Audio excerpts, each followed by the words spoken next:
The weekly Q&A. I'm Mick Solomon, the developer of the Starting Strength app, and with me from all the way from Japan, Alex Koseri, Starting Strength coach.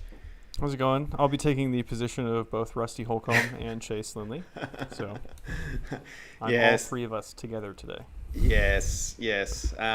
Unfortunately, Rusty and Chase both can't make it. Rusty's come down with something, and Chase is at the seminar, so he can't make it today. So it's just the original gang. And just the original gang. Known as the Classico episode. The first episode of this, I will not go back and watch it, but I'm sure it was hilarious. It's actually our second most watched video. Nice, and it was just me. Well, I think it's just been going downhill. Yeah. With people we've been adding. I think people looking out for your posing routine at the end there. Yeah. Here we go. We got the All Right Barbell Club checking in. Crown of Iron, the ARBC Japan division. Yeah. So we have three videos that have over 1,000 views. One of them is the original episode 1, which was just you answering questions from a Microsoft Word document. The second one is one of the live streams with me and you, and it's the thumbnail is a girl who's about 20 in lycra leggings doing a squat, who was quite attractive. And the third one is Chase's 405 press video, which is now, I think, nearly got 2,000 views. So that's what people are interested in. Yeah, that makes sense. If we can get Chase pressing in leggings, we'll be golden. Or in jorts. Sailing. Yeah. Jorts and jamdals. So let's jump into some videos. We got one of the Rusty doppelganger from Reddit. Yeah, this is Rusty, but in a much lower body fat percentage, I think. I think Rusty's a chunkier monkey than this, but this is a nice. Yeah, this is Rusty after coronavirus. Single. Yeah. This is post-cut Rusty. I think this is the leanest you can get if you work at Wichita Falls legally. But yeah, I remember that guy's been posting around the Reddit a few times. Basically, in all of his movements, he just kind of needs to. He's like doing some version of the lift, which isn't really the starting strength way of doing it, but he just needs to pull his hips up, bring his stance in. It's a short fix there. He should be fine. Yeah. Should be totally okay. It seems like we have Theodore and Taiho. Which it's very possible that's the same person, just from two different accounts. Get more creative with your naming. I think Theodore may have quit his job just so he can watch these live streams. Theodore. Yeah, he was trying to get me to change the date and time just for him. Just for him. Of the easiest way. Is that a stereotype of Croatian people? Is it I think so. Yeah, and the only Croatian person I know is a very hard worker, so it's 50-50 right now. That's true. Yeah. Also, he only accepts cash. He's saying it's not the same person, but I mean, it's not. That's exactly what you would say. If the next person who comments is named Shmeemshmore, then we'll know it's also you. All right, let's crack on with some videos. We've got Ashes, who I think we've had on a few times.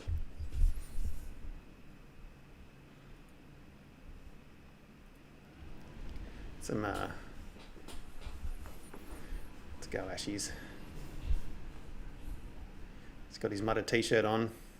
If this isn't a power clean, I'll be incredibly disappointed with the build-up. Yeah. I mean, judging by those leggings, it might be a deadlift. The Adidas. He's going full Adidas today. I like it. Yeah. Please clean it, please. Oh, it was like a... I was like, oh, there it is. Oh What's God, up? right. Bada bing. I love it. Okay. What was this gentleman's name again? Ashes. Ashes. Avoid doing complexes on your practice work. Like if you're warming up with a complex, that's totally fine. I would be surprised if you submitted a warm-up complex for a form check. If that was just kind of a missed go, so like if you started the rep, it didn't feel right, and then you sat it down again to restart it, don't do that. Because essentially what you want to practice if you are interested in Olympic weightlifting is having like a 100% success rate. You don't want to fail reps. It's not something that you really want to do. So like if you start it and then screw it up for whatever reason, decide to bail and put it back down, just avoid it. Just walk away from the bar for a second, restart, make sure you're having like the highest success rate you can. In terms of the actual clean, you're jumping forward into it, so we want to see you jump up and back a little bit more.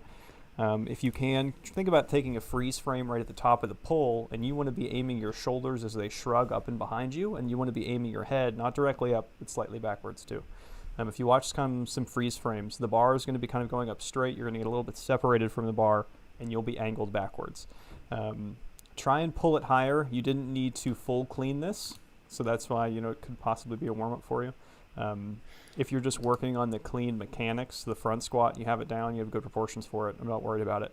But I would add some weight to this bar if you're considering this actual cleaning practice, and not do singles if you are doing this as like a practice or a warm-up. Yep. I mean, do you think this? I mean, I guess the question for Ashes is, why is he doing, Olympic lifting? Is it, are you competing, or are you training for sport or something? So, if you're out there, Ashes. I think everybody should do it. I have as many people who are physically capable of doing it, because it teaches confidence.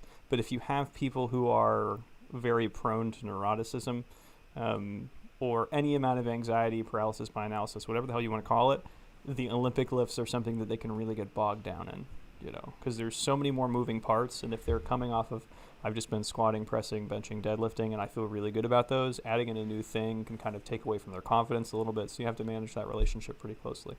Yeah, I mean, by the looks of him, I mean, he might be one of those freakishly strong, wiry guys. But I don't know. What do you think about when's the best time to start Olympic lifts? If you want to, if you're interested in it, do it day one and just have fun with it. So the training resources that you're using probably for the first 2 months of an LP are so relatively low that you can sneak in extra practice. You can.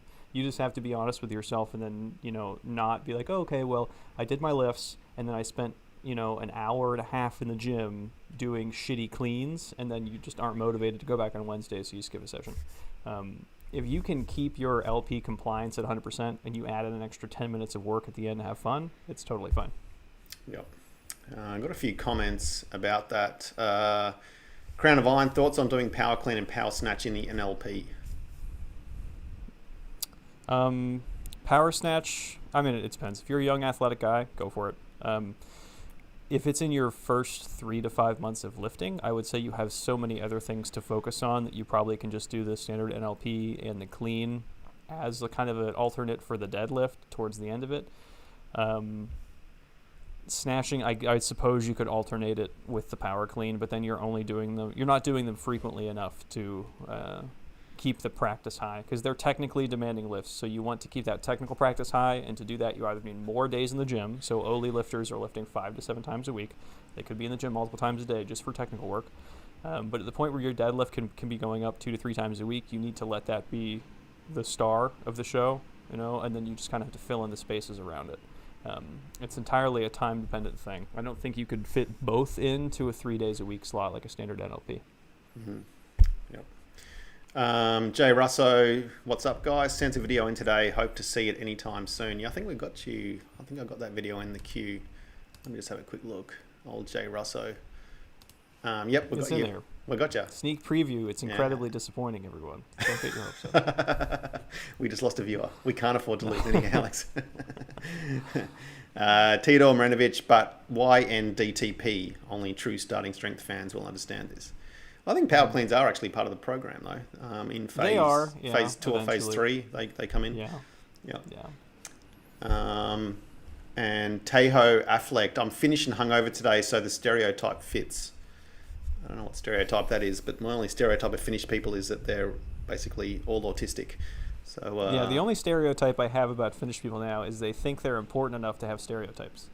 No one knows anything about Finnish people. I'm sorry. I know plenty about Finnish people. I lived in Nick Finland for 3 months. Nick is the only person. Yeah, he's the only person who knows. Don't make eye contact. Well, they don't make eye contact, and they like space. They like long gaps in between. They've been social distancing since the dawn of time, basically. They do not like standing close to each other. Right. Yep. All right. So they'll diagnose you in that country if you don't have Asperger's. Pretty much, yeah. Yeah. I remember I was in a McDonald's once, and I was in the queue, and there was a gap of about probably 2 to 3 meters between the person at the counter and the next person in line. And I kind of thought, oh, they're just like standing there, like deciding what they want before they get in the queue. So I said I kind of tapped the guy on the shoulder and said, hey, are you in the queue? And he's like, looks at me like, yeah, like, like I'm a moron. Of course I'm in the queue. That's funny. Man. Yep. Theodore's asking, is a form check free? If not, how much is it? Well, we don't accept cash, Theodore. So unless you want to send me some Bitcoin or something. But you can mail me in an envelope. Yeah. You can mail me cash. Yeah. No, it is free. Just email me at the support link and we'll check it out. Yeah. Let's roll on. Austin Murphy P. What a patriot. Is that an American mask or just a star mask? I think it's just stars, man. Okay, well, that's disappointing.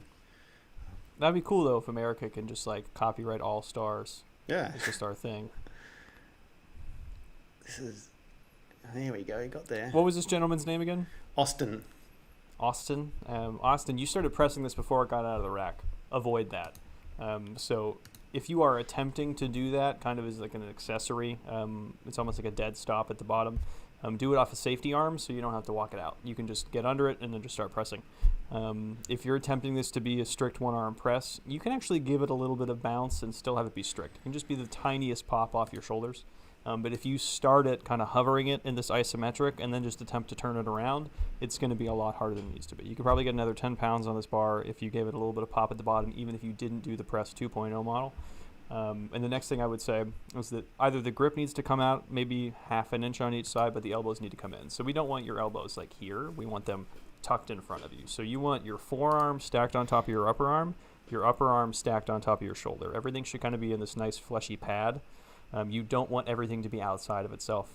Grant Brogy had a good cue that I've been stealing from him at the seminar. He said, try and make some cleavage with your pecs. So squeeze your elbows together to kind of make some wrinkles in your shirt right here.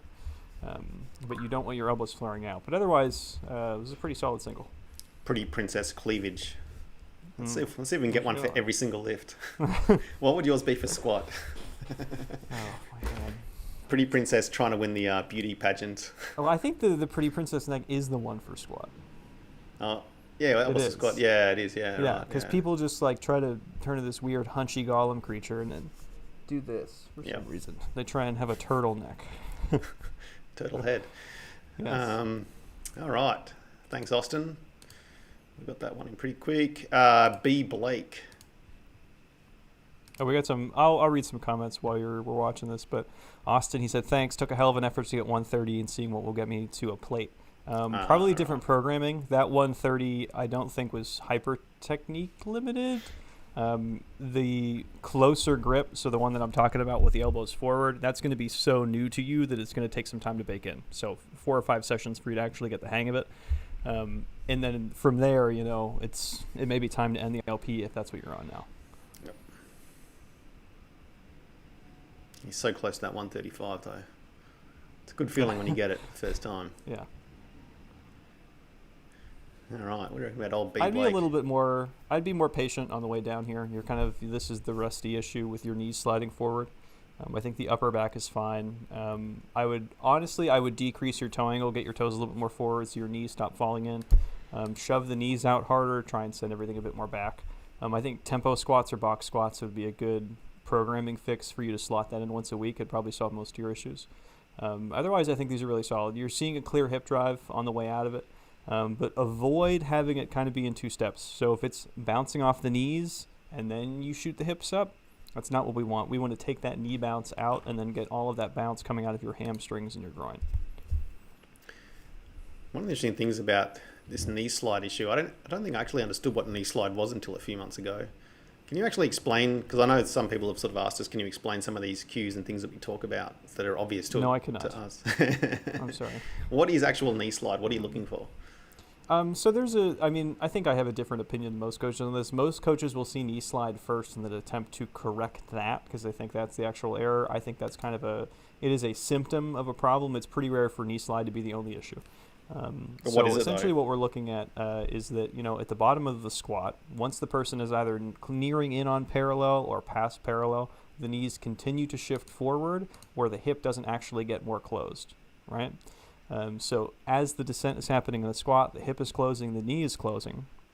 but that doesn't mean the knee has to keep moving forward in space, right? So ideally what we want is the knee anchored right out over the toe, maybe an inch, inch and a half over the toe, and for the rest of the system to rotate around the knee, okay? Now that system inherently is going to become more unstable if the knee is continuing to move forward. So like in a front squat or a high bar squat, that knee slide is actually a little bit more preferable, so you can keep a vertical torso angle, but to keep the load on the hips like how we want it to be, because the hips are larger than our knees, we need to keep the knees in a static position so the hips can do most of the motion. Yep. Yeah, so knee slide, generally I've found it's coming from the person either being just kind of conceptually loose, they don't think they need to fight the weight on the way down, or they're attempting to stay too vertical. It's normally one of those two things. Yep. Okay. Good job, Alex. It's much easier when we only have you on. No arguing. I missed that. I'm sorry. I just said it's much easier when we have you on. It's just, no arguing. Not as fun. Yeah. It's not as fun. I can if I just have a soapbox, I can just speak for hours and be right in a row so many times. It's crazy. Okay, B Blake. Benjamin Lacasse is up next. Benny L. Ooh. Oh, nice one. He's giving us like subtitles and everything. December 9th? Okay. Nice fade out too. Mm-hmm. How's old mate in the background just squatting in like camo? He looks like he's just come off base. He's on a military base. Yeah. No, he is on. They use these same hammer strength racks everywhere. Ah, really? Yeah. Yep. That's the government contract you want. Old mate's only. What do you think, Mick? What's wrong with these? I was looking at the squats in the background. I can only see the plate, and I know he's doing like quarter squats. Like I can just. Yeah, homeboy is indeed doing quarter squats. Sorry, let me watch actually. Benjamin Lacasse.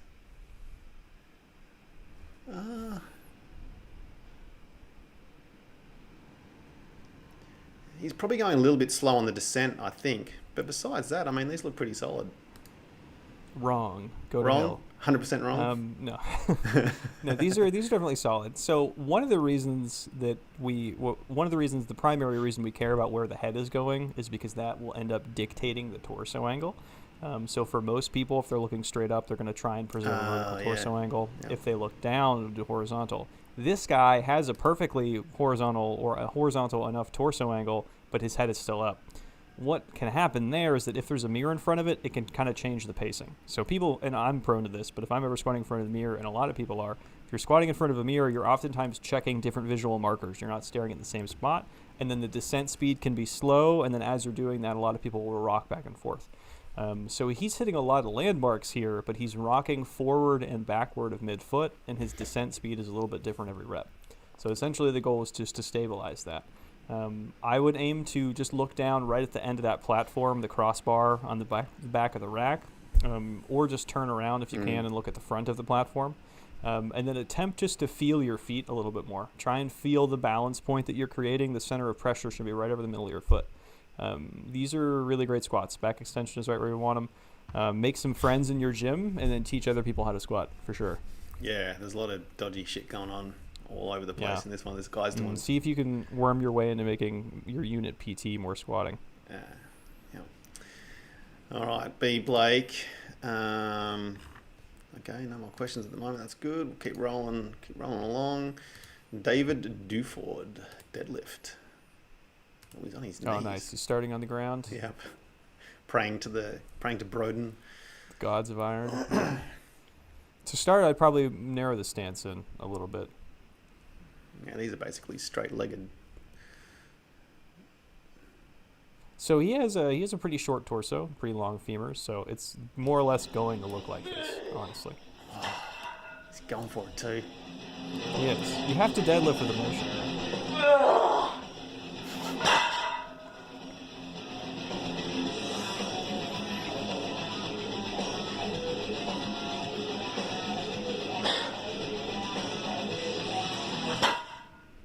What was his name? David. David? I should go to YouTube. Look up Rich Piana 5% Natty Anthem. Deadlift to that song and that song only. It's better than what you're listening to. If you're going to scream at the bottom. Don't do it at the top. You're losing your brace and you're making it feel heavier than it needs to. We want you to preserve that brace so it feels light. But these are going to look more like stiff-legged deadlifts for him since he has longer femurs, shorter torso. What I would do is I would narrow the stance to get your knees shoved out a little bit more and use that extra space to shove your stomach down and squeeze in a harder extension. You may have to move your gaze up a little bit more too, not dramatically much, and then focus on getting your sternum to be aimed at the wall in front of you. So if someone is standing right in front of you during the deadlift, they should be able to see your entire sternum right at the bottom of that setup. Not by you dropping your hips down, but by you squeezing your chest up into extension. But otherwise, I think these are a really good start. Yep. Getting after it, David. I love it. Everyone should lift with this relative amount of intensity. Yeah. Not all the time, but you need to be able to pull this card out. Yeah. He's got a trap bar. Is it trap bar deadlift bar behind as well? So send us a video of that.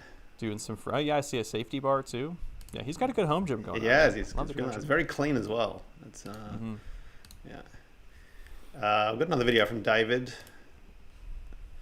I believe this is going to be a squat.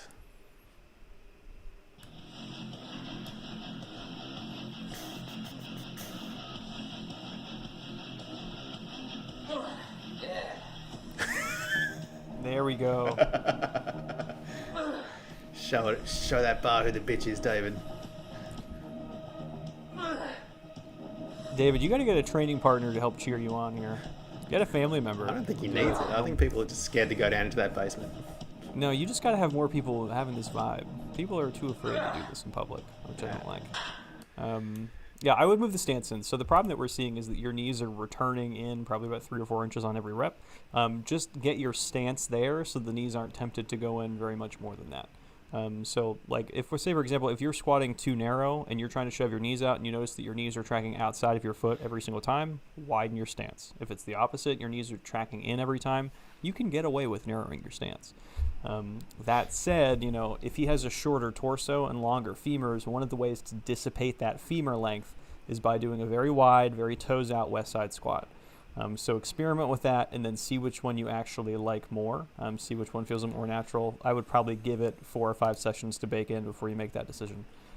But if you're my lifter, I would have you move the stance in and go from there. Yep. Thanks. We've got a couple of videos for you next week, David, as well. He sent a whole bunch in. Let me actually. Got some questions too. Do we? From our Finlandian residents. Yep. You want to hit that? So since Starting Strength pretty much recommends bulking a lot during NLP, did you go through a fat phase before your current form, and how do you view the aesthetics part in general in relation to Starting Strength? Oh boy. A fat phase before your current form? Alex has never been fat. I was you cycled between 5 obese to 10 as a teenager. Oh really? Yeah. Yeah, I was a little fat. Yeah. Do you have a photo that you can show us? No. God, no. I've scrubbed them all out of existence. My mother still has some. So if you make the trek out to Pennsylvania, and you'll be able to. When you get there, does she say, "Alex, you need to eat more"? No, she actually is much happier now. Much happier now. Yep. Okay. Yeah. Since SS recommends bulking a lot during the NLP, SS recommends bulking if you need to bulk.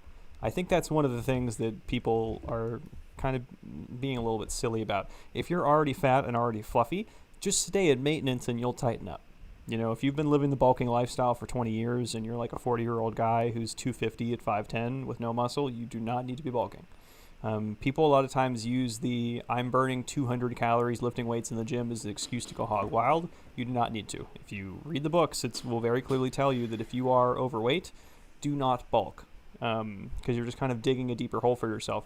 And then at a certain point, I think past 18, 19% for men, the nutrient partitioning that you're getting during weight gain is very preferential to fat. So if you're already really fat and you gain 10 pounds, we want 7 of those to be muscle. But if you're not doing it super right, that could end up being 7 pounds fat, 3 pounds of muscle. How do you view aesthetics in relation to SS? Starting Strength by itself is a text that is a mechanical argument as to how to perform the lifts, and programming those lifts for a relatively short period of time. So I am 26. Hopefully I will live for, let's say, 1 standard deviation past the average life expectancy, and I'll end up at like 83 years old before I die. I'm going to be training until I'm, let's say, 82 in that case, right? That is a lot of years between those. Starting Strength as a concept is supposed to help me get through the first few months. And you'll hear Rip say this a lot, where he'll be like, yeah, if you've been lifting for 10 years, you have a 500-pound pole, do whatever you do, what you want. Do what's fun to you. Do what's helpful to you. You know what you have as an opinion already. And I think that aesthetics and partner relation SS, it's a frivolous question because again, it's your first 3 months. Like, what do you expect from your first 3 to 5 months of training? For some hyper responders, they'll be able to look great after it, but not everybody. Yeah, there's been a lot of discussion on the Reddit boards about this during the week. It drives me insane. I'm drafting an article about it. Then hopefully a response to Reddit. Get up there. Yeah, I mean, the fact is, if you get stronger, you're gonna look better. I mean, that's just, even if you're a bit chubby.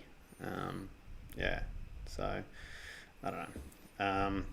Theodore Mrenovic, at what point should I expect to end the NLP? Also, realistically, if I'm 19 and 84 kilograms, 179 centimeters, pressing 135 3x5, can I realistically expect to get to 225 for 5 at some point? Yeah, like exactly what I was saying. If you decide to commit to strength sports, you have literally another 50 years to accomplish your task and be relevant. That's a tremendous amount of time. Don't worry about the short scale. I think that people get kind of spooked out. We're like, oh, once I'm past 40, I won't be able to, set PRs or train productively. It's not true. You got time on time, man. Commit to it, get jacked, add, another 10 kilos of muscle to your frame and take off 10 kilos of fat, and you'll probably get there. Yep. Yeah. Crown of Iron. That's interesting because I was arguing with a twat on another channel who was saying starting strength wasn't good for aesthetics. That's on you, dude. I mean, what you need to do, Crown of Iron, the policy is you just give them your home address or the nearest cul-de-sac near you, and then you just challenge them to a duel. Yeah. That's what it is. El Noir, don't Finnish people need blubber to avoid freezing over the winter anyway? Blubber and an enormous amount of alcohol, as I've discovered. It's just a country full of alcoholics. So I wonder what the colon cancer rates are in Finland. Can we get somebody to fact check that? Well, next time I go there, I'll just ask. I'll just walk around the streets and ask. Let's get crack on. Next video. Speaking of El Noir, here's a video. Whoa.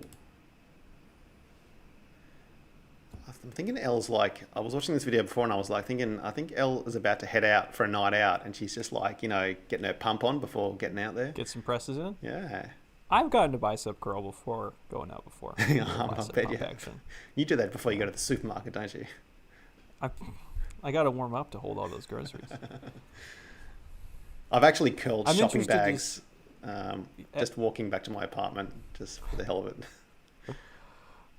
Al, I'm interested to hear how this felt on your shoulder. Like if you've been using kind of just volume amounts of pressing as just a way to see how the shoulder feels and to rehab it. But kind of the landmark that you're looking for, it's funny because this is the one time you didn't use the bar path app, is you're looking at how far you're dropping it away from your nose. So some of the reps, like I would say first rep, it's really close to your face. After that, it's getting progressively farther and farther down your chest. There is kind of a method of pressing where you're dropping it low around like mid-sternum to heave it back up, but I wouldn't say it's great for anything other than, heavy singles like that. If you are doing lighter weights, try to make these consistent and smooth and not use elasticity or momentum to get through them. You're more than strong enough to just press 45 pounds. So try and make it challenging for yourself. You can increase the reps if you're not trying to increase weight right now. And avoid making it super dynamic. Yep. I wonder why she's got the plates up on the rack like that. That's what I was looking at. Seems like it'd be convenience. I mean that's above head height. That's not that convenient. Oh, here we go. Haha, pressing in between meetings. I didn't use the bar path app because it was too depressing. Yeah, I feel you. So if you're doing kind of like the lighter the press that you are, the more silly you can be with the bar path. So it's like the same thing. It's just like if you are deadlifting 135, you can throw it 6 inches in either direction and then twist it and flip your hands around as it's on the way up. Doesn't matter. So don't worry about the bar path too much on lighter weights. That's when I think it's appropriate to, slow things down, focus on the muscle groups. Don't try to make it a dynamic movement unless you're practicing the dynamic movement. If you're just dicking around to loosen your shoulders up, keep it strict. Yep. Good work, Elle. I think we've got her squat video now as well, which is her latest squat video. She's saying her shoulders doesn't love barbell overhead press, but I can try less volume, higher weight. You mean you try more frequent exposure, less volume, less weight. Just get more used to it. I think at that point it's a programming issue. If you're just having kind of chronic shoulder problems, no matter what you do. Because, I mean, like, the movements you're doing are totally fine. Speaking of which, these squats are all at depth. Hip drive is there. Thumbs around the bar looks good. You're wearing what seems like a thicker cotton shirt. I mean, I really like these. I don't have too many problems with these at all. Yeah, I think you can squat exactly like this and not really have any problems. There's tiny bit of knee slide if someone wants to be super anal about it. Oh, this is looking great, L. All right. No other feedback for L. Just keep getting at it. Negative. Keep getting jacked, man. Jacked you can. That's the way. Good work, L. Let's crack on. Jay Russo. Here we go. The one we've all been waiting for. The man himself. With I've never seen these concrete plates before. Like, it looks like something out of the Flintstones. Jay Russo, widen your stance up a little bit. Don't pull the bar into your sternum. Pull the bar into your collarbones. Think about almost you're trying to choke yourself with the bar on the descent. Eat some food. Do some chin-ups. Do some bodybuilding. You don't have enough muscle on your frame to continue sustaining this pressing, which is why it's going so incredibly slowly.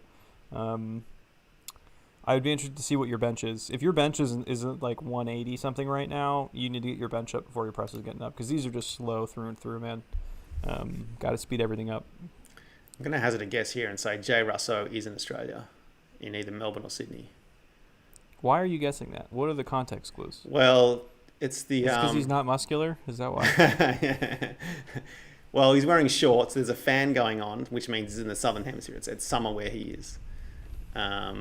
And look, judging by the amount of concrete in his backyard, which is something that Mediterranean expatriates tend to do in Australia, they just concrete everything. It's like, no grass. We can't have any plants of any kind except for maybe an olive grove.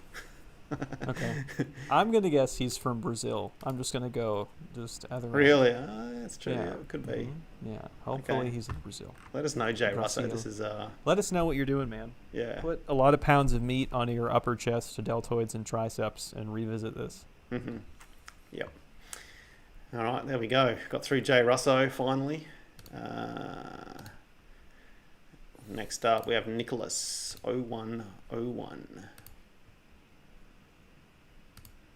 Digging the guy in the back. Yeah, no, that's all I'm looking at the moment. He's got a stringer. What exercise is he doing? Sitting. Fuck yeah. He's about to do some tricep pushdowns, I think.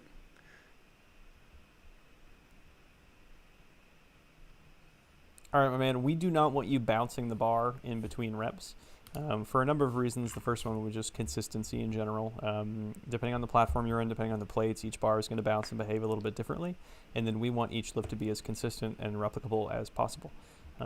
So in between each rep, fully reset. The next thing is that if you feel the bar going around your knees or hitting your shins on the way up or the way down, anything like that where it's physically interacting with your legs, your hips are almost always too low.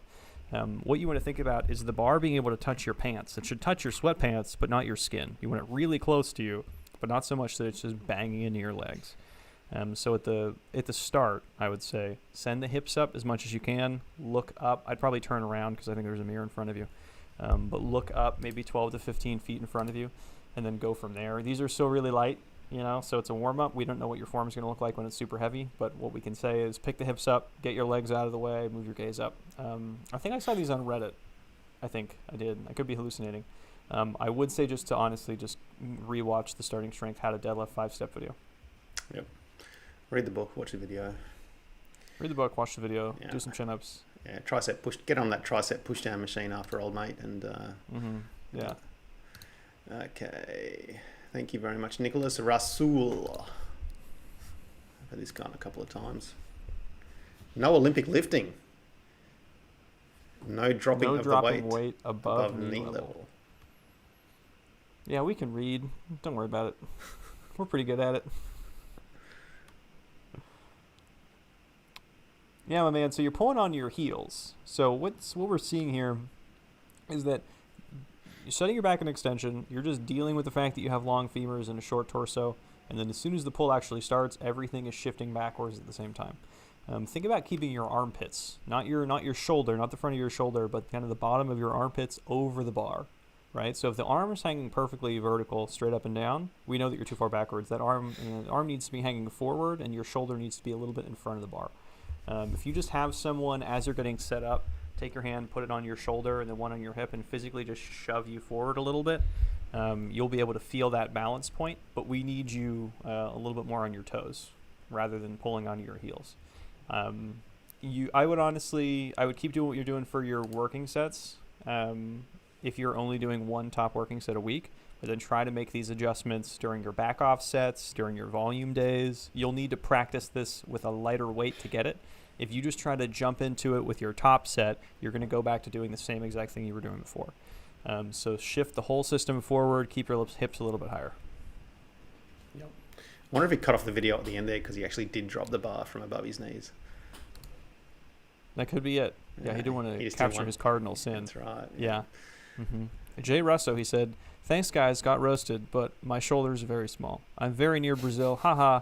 Made the rack and plates myself." Are you actually near Brazil, Jay Russo? Did I just swish that from half court? He said near Brazil. So near Brazil? Near Brazil, That's yeah. basically the same thing. Pretty much, yeah. South America. It's the same. Yeah. That means he's in Texas, is what that means. It's pretty close. Yeah. Closer than Australia is. Yeah, I was way off.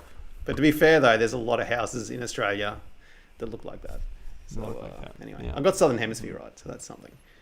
There you go. Yeah, but if it's your bench too, and you're still trying to slug through the NLP, it may be a programming thing at this point.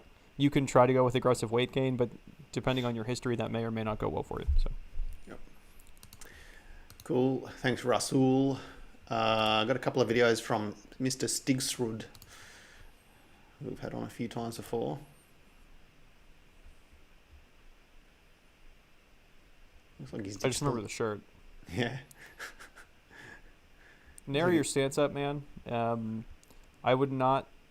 Is he wearing runners? Yeah, he's wearing. Yeah, he's wearing runners, shoes. Yeah. I would not deadlift in those. If you can actively feel yourself rocking back and forth in the deadlift, it's not a good shoe to be deadlifting in. At that point, it would be better to get some. Someone mentioned last week, like the Sabo lifting shoes that are not compressible. Those are good. Or just like some Toms, if those are your only options. Oh, we got a little flex at the end too. What's up, man? Start doing some curls, seriously. I feel like we should make that mandatory for every video that gets submitted. It's like you need to pose at the end. Everybody needs to do a quarter turn to their side chest pose. That's what we need. I would definitely start with a stance here. We know that you're trying to set your back into extension. We know you're doing a totally fine job of that. So this is a setup thing. This really isn't kind of a mechanics thing. This is a good example of starting with the shoulders a little bit past the bar, by the way, in reference to the last guy. You'll note how his arm isn't perfectly straight up from this angle. It's a little bit tilted forward. That's exactly what we want. But I would move the stance in. I would get different shoes and then, focus on squeezing the chest up a little bit. But I think the stance should fix most of these issues. Yep. I think his gym's been shut down as well now, so which is very unfortunate for Mr. Stigsrud. But we've got another video from him. See if they rent out equipment, man. Nah, they've made him train outside, which is what we're about to watch now. Oh, hell yeah. Yeah. I think he said he's in Germany or somewhere like that. He's in the headband crew. I love it.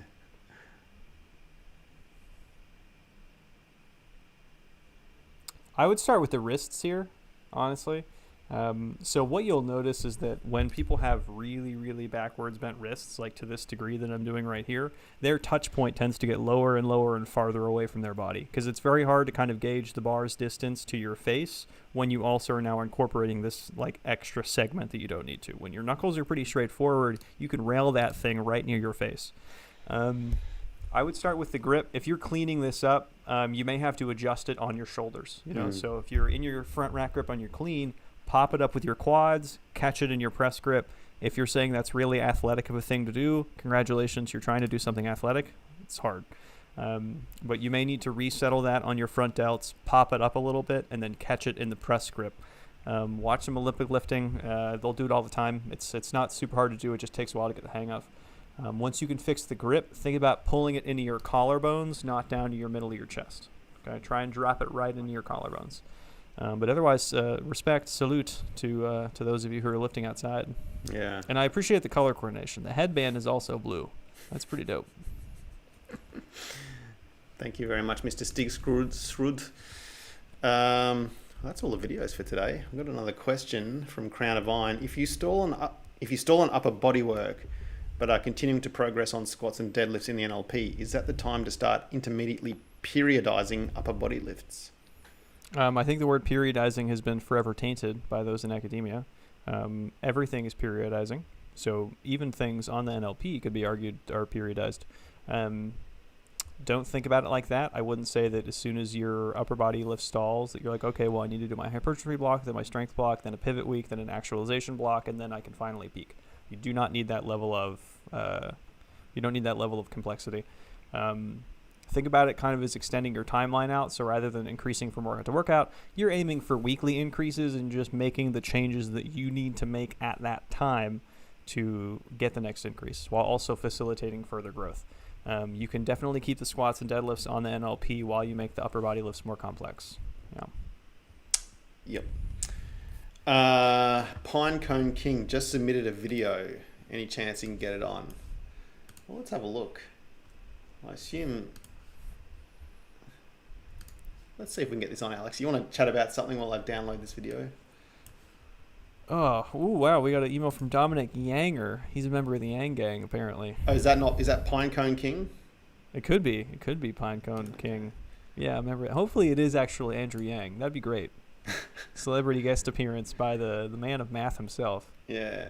Is that the guy that was... Is that the UBI guy? That is the UBI guy. The Ubi guy. Yeah. Well... Looks like he got his wish anyway. So yeah, there you go, man. Pinecone King. Okay. Yeah, let's get you on, buddy. Let's see. That is in fact my name. I'm sorry that you're not Andrew Yang, Pinecone King. That's unfortunate. That is disappointing. But we'll see what your video's doing. All right, here we go. Got it. Here we go. Man, look at that for service. Oh, yeah. Get finished early. Just bada bing, bada boom. Yep. He has the no step on snake flag. That's pretty cool. So it's definitely not Andrew Yang. It's not Andrew Yang, unfortunately. Yeah. First things first, Yang Gang, I would make sure you're killing momentum on your walkout. If we slap 2 plates on this and then you walk out with that same momentum, you're going to keep walking backwards, and you don't want to keep doing that. When you stand up in the rack, kill the momentum and take small, sharp steps, right? So even if you think about it like a strongman doing any sort of like carry event, they're not taking large strides. They're doing small, sharp, consecutive steps. You're leading with your head a little bit out of the hole. I would cue you to kind of drive the shoulders up a little bit harder into this, rather than... I think the hip drive's totally fine. I wouldn't accentuate the hip drive any more than you already are. I just wouldn't finish with your head. If we see the head coming up out of the bottom, towards the finish, that's not really what we want. Just think about just standing up under the bar, driving your shoulders up and into it. The hip drive is already great. Everything else is already great. But these are very solid. I think you knew that, Pinecone King, too, by the way. You had to know that. Yeah. I think he just wants to get comments on his color coordination from you, Alex, because it's pretty impressive. The outfit's pretty great. Yeah. I'm sure it is. I think we all know that. Hopefully you're doing some ring work, by the way. You have some gymnastics rings on there. Yeah. Yeah. It's true. All right, Yanger. Thanks for the video. He's the guy with the back issues. Which back issues? SI joint? Yeah, dog, your SI joint's fine. It's your programming. If you're squatting 330 to 40 something and you're feeling some amount of sharp pain, you're likely squatting at too high of an intensity too frequently for your current level of conditioning. I would look into your programming more than anything. So shoot me an email about that if you want to talk about it. Yeah. G Lock, any good Christmas gift ideas for lifters? I don't know, Greg. I'm not sure. Gregory Locke. Is that another one of your guys, is it? It's one of my boys, yeah. Just a bunch of steroids, maybe. Just yeah, test. That would be good. Yeah. I don't know, Greg. You actually have to train first if you want to get a Christmas gift. Oh wow! No, he just got married, so congratulations to Greg Locke. So he's been quite busy establishing familial life for himself. Yep. Yeah, he has my belt. He has my what's it called? He has my lifting belt back in California now. Mm-hmm. He's not even using it. It's just been collecting dust. It breaks my heart. Tears. Greg. And tears and tears. Get on it, Greg. Get on it, Greg, really. Yeah. Mm-hmm. Well, That's it, man. Is there anything else you wanted to chat about before we end this thing a little bit early? No, if anyone wants any sort of articles or content about kind of the LP, anything on the SS Reddit, anything about form checks, anything like that, either drop it in the comments or email me about it. We'll have a link to my website in the description. I have a bunch of articles that I'm working on now. I want to get some on either on the SS site or just put them on the Reddit for people. Just common misconceptions. I think the first one that I want to work on is the phases of the NLP. I think people get a little bit too bogged down and being like, well, if I'm phase 1, I don't know if I'm ready for phase 2 because my squat's behaving like this, my press is behaving like that. So I want to get some stuff out there to help people clear up that issue. And I know you're working on something with that too, right, on the app, Mick? Yeah, so we've it's coming. NLP 3 Advanced Novice is all coming in the app. So we had the first version of it in test a couple of days ago. There's a few bugs and things we're working on at the moment. So hopefully we'll have actually a beta version that people can use maybe next week. So Nice. yeah, it's gonna be a good addition to the app. I think people have been asking for it for a long time. So it's good that we're finally getting it in. I think the thing is, phases just sounds so cool. Just the word. Are you Like, into Star Trek or something? Am I ready for phase 3? Yeah. I wish it could just be put into phases. Yeah. It's too seductive, I think, is the problem. And it is, yeah. L in the comments said, I would like to request that the Strength Club holiday card includes Mick headbanging and Alex's fat phase. I mean, I'm more than happy. Never L. No. I swear, I looked at a photo of me in my senior year of high school, probably was when I was visiting my parents a few months ago before I left. Completely different person. It was so weird. I think I looked like a middle-aged, like, Taiwanese lesbian. It wasn't even. I was like, who is that person? I don't understand. That sounds pretty hot, man. Yeah, I was like, what? I don't know who that is. Yep. All right, and yeah, hey, if you've got videos you want to send in, actually the queue at the moment is really short. So if you send in a video to me this week, we will get it on next week. As long as we don't get 100 videos. But if you're in the first sort of 10 videos, you will be on next week. So yeah, we've worked through quite the backlog. We have. And chopping them down. Chowed through them. So yeah, send us your videos and we'll get them on next week. Besides that, thanks for watching, everyone. Thanks for the questions and the videos, and we will be back next week, hopefully with the whole gang. We'll see. All right, see you guys. See you guys. Bye.